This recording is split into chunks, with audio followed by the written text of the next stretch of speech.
Hello guys, this is a continuation of chapter 23 and the continuation of the New Deal and the alphabet soup. So we're looking at the WPA now, the Workers' Progress Administration.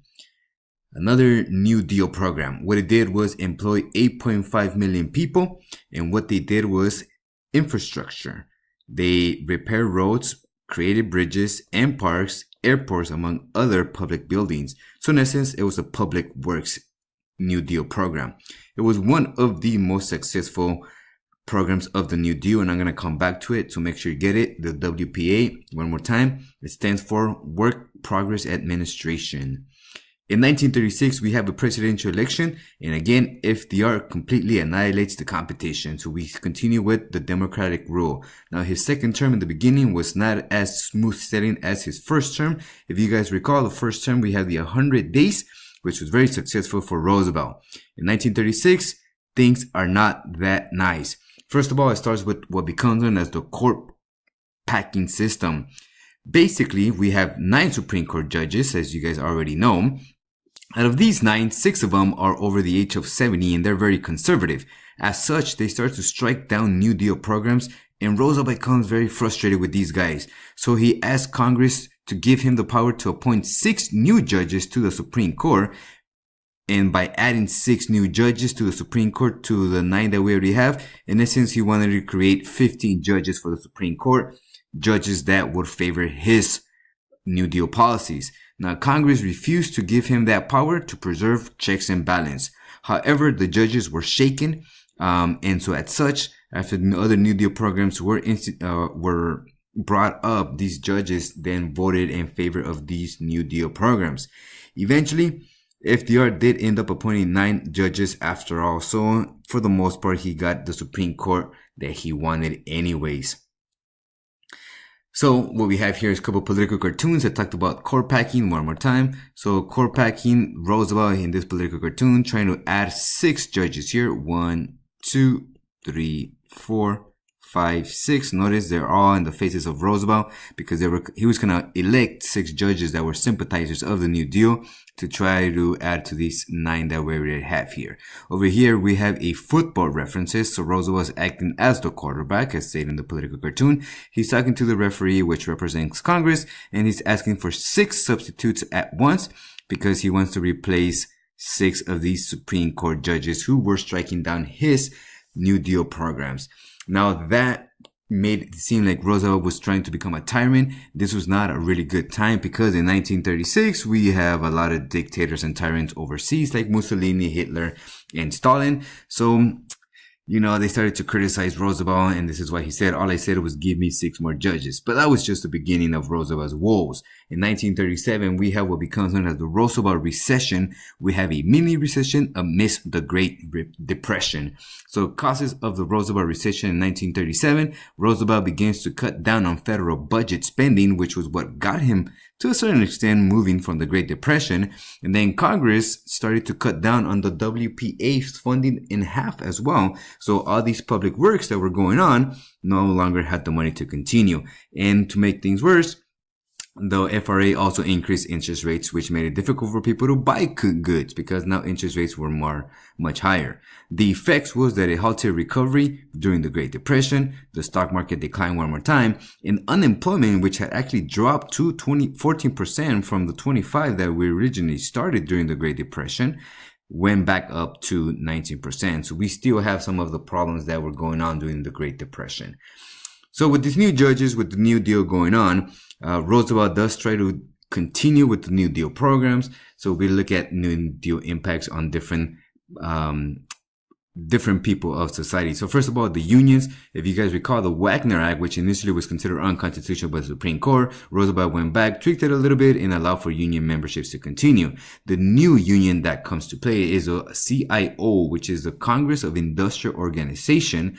They wanted to industrial unionism, which was organize all workers, skilled and unskilled, so that they could have representation that they needed. Now, in the 1930s, amidst the Great Depression, there was a lot of labor unrest. This map kind of shows you that. Look at all those strikes that were going on here. We have Sioux City farmers that were going on strike, mill strikers. We have, we're going to look at this one actually in particular. The sit down at the General Motors in Flint, Michigan in 1936, 1937, which is this picture right here. So these workers wanted better conditions, better wages. In 1937, it didn't come. So these are General Motor workers, by the way. They went on strike. Now they did use a new technique. Instead of leaving the premises, they actually took over the plant and they sat down as strike breakers. Eventually, they were very successful in getting what they wanted. So GM was forced to recognize the United Auto Workers, which became one of the strongest unions in the US at this point. So we do see some labor unrest. We see here also 1935, the Wagner Act and the National Labor Relationship Board. That's where NLR stands for. This is a graph. Sorry, I should have started that. This is a graph that shows the union membership across time. So in 1935, we see union membership going up. In 1938, the CIO, which I just talked about, also going up. Congress of Industrial Organization, in case you forgot. So we do see that during the Great Depression, union membership does go up. New Deal now in the women. So Eleanor Roosevelt is the wife of Franklin Delano Roosevelt. She worked to expand women's rights and public education and labor unions. She becomes the most successful and most loved First Lady of the United States, even up until now. Now, the New Deal did not deal with gender inequalities, but it did enhance women's welfare. And a major part was Roosevelt. Actually, Eleanor Roosevelt was FDR's biggest asset. And the reason she did it was because she was a very active person. She went and visited coal mines to see the working conditions. She met with African Americans regarding lynching. She talked to people on bread lines who were starving to death and felt that they needed help and some hope. So she was out there trying to help and get women a little bit of a bigger role. Now, unfortunately, like I mentioned, the New Deal did not deal with gender inequalities. So the CCC, the Civilian Conservation Corps, did exclude women. The NRA also set lower minimum wages for women working the same jobs as men. And the WPA did employ about 400,000 women at its peak. So we do have some positives, but then we also have some drawbacks with the CCC. Next one is New Deal and African Americans. So the WPA, out of its workforce, about 18% were African Americans. So African Americans benefited somewhat from the New Deal. FDR did appoint black people to the federal jobs. But again, the CCC segregated blacks. So the CCC did not permit any women, and it did permit blacks, but they were segregated. The NRA did not protect blacks from discrimination. And Roosevelt refused to support lynching laws as well, which was unfortunate because he could have actually stopped a lot of the discrimination that was going on in the South. But the reason he didn't was because he needed support from Southern Democrats in the South, Southern Democrats. So he did not pass lynching laws. Even though this was going on, 71% of all African Americans did support Roosevelt in the 1936 federal election. And we start seeing a shift. African Americans, for the most part, were loyal to the Republican Party, the party of Abraham Lincoln. But now FDR in the New Deal is providing jobs in some form of relief for African Americans. So this is where we see the shift where African Americans and minorities start to support the Democratic Party. Now, one of the biggest problems here, in 1935, I believe it was, the Scottsboro case, we have 9 black men who were accused of raping 2 white women. They are sentenced to death by an all-white jury. There was lack of evidence that showed that these white men were involved in this raping case, but because of the discrimination that was going on in Scottsboro, Alabama, by the way, Scottsboro is in Alabama, and that is the Deep South. These African Americans were sentenced to death. Now, they did appeal to the Supreme Court. The Supreme Court does reverse the decision, but 5 of these black men are still sentenced to long-term prison terms. So we see continued discrimination, even though, there's African Americans that are providing for the federal government. Now, this picture is very iconic. It becomes one of the most iconic pictures of the Great Depression. What you see in this bread line is African American men, women, and children who are in the bread line because they don't have a job and they want some form of food to be able to survive. On the background, we have a billboard that talks about the world's highest standard of living with an all-white family, including their dogs, on a brand new car that they're probably going on vacations, and the billboard reads, "There's no way like the American way," which is the dichotomy between whites and blacks and the dichotomy between the haves and the not haves in the United States during the Great Depression. So that's one example of the discrimination that was going on and how African Americans, while some of them did benefit from the New Deal, most of them did not. We have a protest in this picture, African Americans again marching in the White House, and they're asking President Roosevelt that they demand the Scarborough boys to be set free. Again, out of the 9, 5 of them ended up serving not life sentence, but long-term jail sentences, which I guess is better than death, but there was still not enough evidence to show that they were guilty of rape. The New Deal and Native Americans now. So we have John Collier, who is the commissioner of the Bureau of Indian Affairs, which, as you could imagine, the Bureau of Indian Affairs has to deal with Native Americans and how the government has been treating them. Now, John Collier studies the relationship between Native Americans and the U.S. government, and he realized that federal government policies had failed Native Americans. So in 1934, he is instrumental in passing the Indian Reorganization Act of 1934. And what it did, it promoted Native American self-government. It recognized tribes as tribes, as individuals.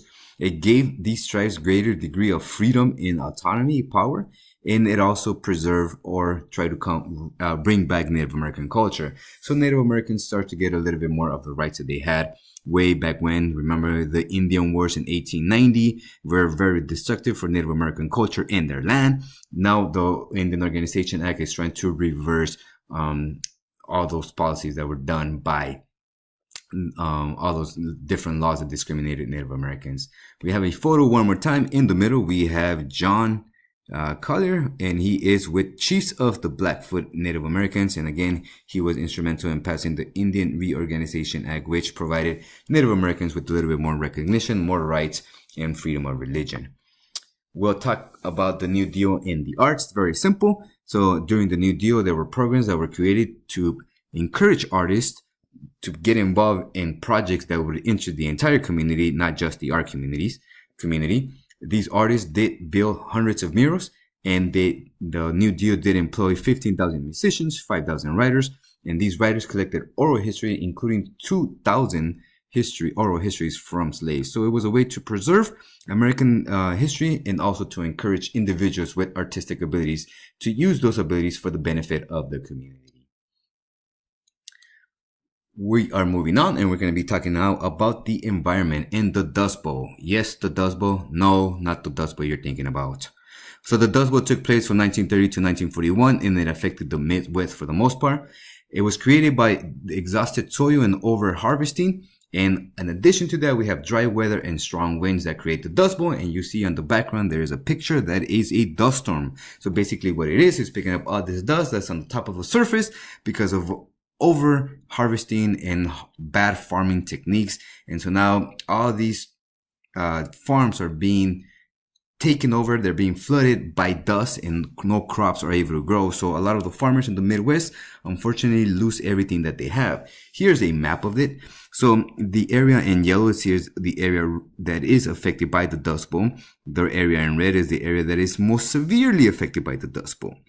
Now, this route that you see here is Route 66. And what happens is as these farmers started to lose their farms because of all the dust that was coming in, they took Route 66 from Oklahoma. A lot of them were from Oklahoma, and they headed west, and they settled in California. Now, it wasn't just people from Oklahoma, but a lot of people who took that route were considered to be what becomes known as Okies. But again, the term refers to every farmer who was moving west because of the Dust Bowl. So we see the environmental impact as well. And because of this, people are in need of help. We'll finish one more up here. This is the Tennessee Valley Authority. Again, one of the most successful New Deal programs. So the Tennessee Valley Authority, as you can see here, it takes place in 1933. And what it did, it actually constructed 20 dams, and it also improved 5 others. It created electricity for homes and for residents and industries, and there was also a recreational area for people to go there. So as a concept map here, the TVA, one of the most expensive New Deal projects, it did transform the West and the South. It provided flood control, reforestation, electricity to home and factories. In the Rural Electrification Administration provided electricity to farmers so that they could use vacuums, irons, radios, so they could be caught up with people who live in the cities as well. So that's chapter 23b.